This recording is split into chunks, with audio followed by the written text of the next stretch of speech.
To teach and learn is the law of one in one of its most elementary distortions. It is impossible to help another being directly. It is only possible to make catalyst available in whatever form, the most important being the radiation of realization of oneness with the Creator from the Self, less important being information such as we share with you. We ourselves do not feel an urgency for this information to be widely disseminated. It is enough that we have made it available to 3, 4, or 5. This is extremely ample reward, for if one of these obtains fourth density understanding due to this catalyst, then we shall have fulfilled the law of one in the distortion of service. We encourage a dispassionate attempt to share information without concern for numbers or quick growth among others. That you attempt to make this information available is, in your term, your service. The attempt, if it reaches one, reaches all. We cannot offer shortcuts to enlightenment. Enlightenment is of the moment, is an opening to intelligent infinity. It can only be accomplished by the self, for the self. Another self cannot teach, learn enlightenment, but only teach, learn information, inspiration, or a sharing of love, of mystery, of the unknown that makes the other self reach out and begin the seeking process that ends in a moment. But who can know when an entity will open the gate to the present? It is important to allow each seeker to enlighten itself rather than for any messenger to attempt in language to teach, learn for the entity, thus being teach, learner, and learn/teacher. This is not in balance with your third density. We learn from you. We teach to you. Thus, we teach, learn. If we learned for you, this would cause imbalance in the direction of the distortion of free will. There is much that we could continue to say to respond to this question, because in being a teach/learn teacher, you are entering into a transaction that is of the most deep and profound character. When you yourself look back upon those forces that shaped your life, you undoubtedly recall special teachers that told you that you had worth and that sparked your interest, so that you wanted to know more.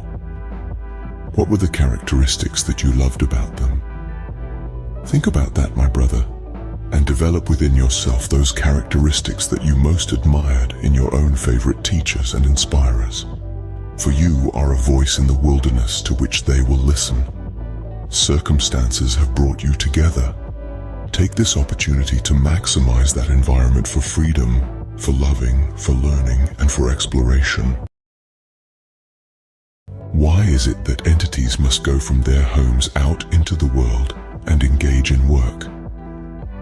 What is it that pulls people together for goals and ambitions that lie beyond the needs of survival? What is it to be human? What is it to learn? As you shape this environment for yourself and your students, ask these questions without having to answer them. Let them be those questions that open the windows and let fresh air into your own thoughts in the processes of your own professionalism as a teacher.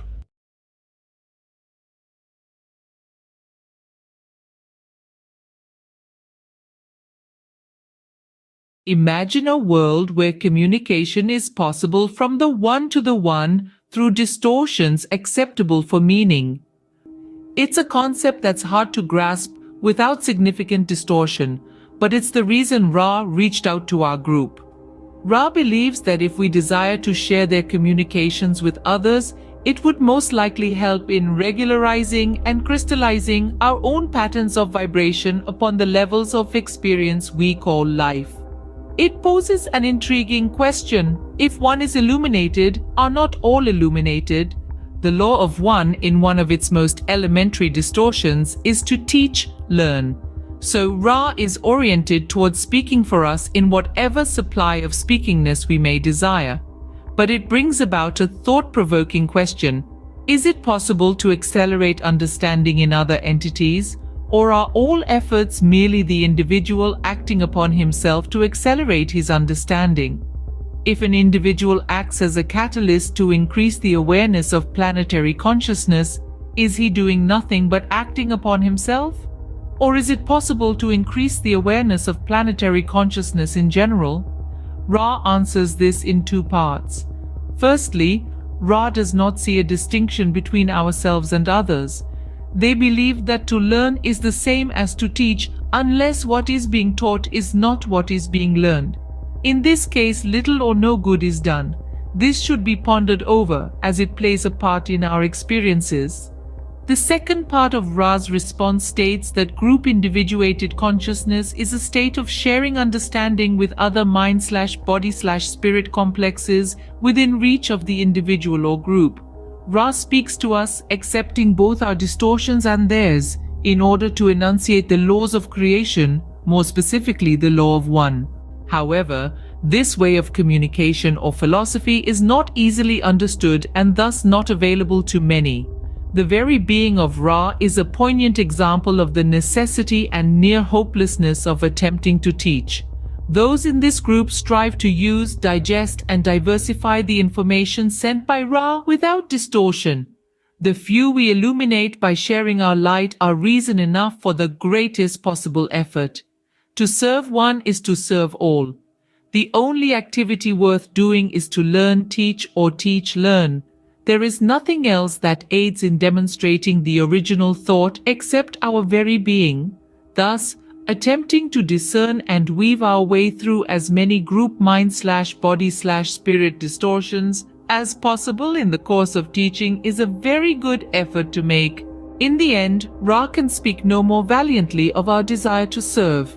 It's a beautiful cycle, a continuous loop of learning and teaching, serving and being served, illuminating and being illuminated.